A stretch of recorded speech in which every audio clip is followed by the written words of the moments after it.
So kayo, ano ang thankful kayo ngayon?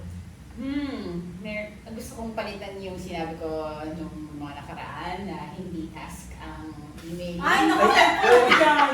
Thankful ako para dyan. Pwede ba yun? May retraction? Pwede ba nagre-retraction? Kasi ano ko thankful about ngayon? Kasi may minamanage na ako ngayong, paano ba i-describe yun?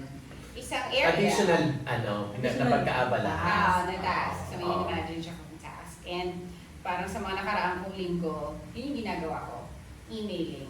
Oh. So, naka-checklist yan? Oo, naka-check pala. One Nasa by bus na lang email, paste email mo. this one, email that one. Oo. Sabi ko, ay, parang So, may... yung realization mo ulit? Wala naman. Na-realize ko na emailing is a task and that is also something that I'm grateful about. Na meron akong minamanage na something na yun.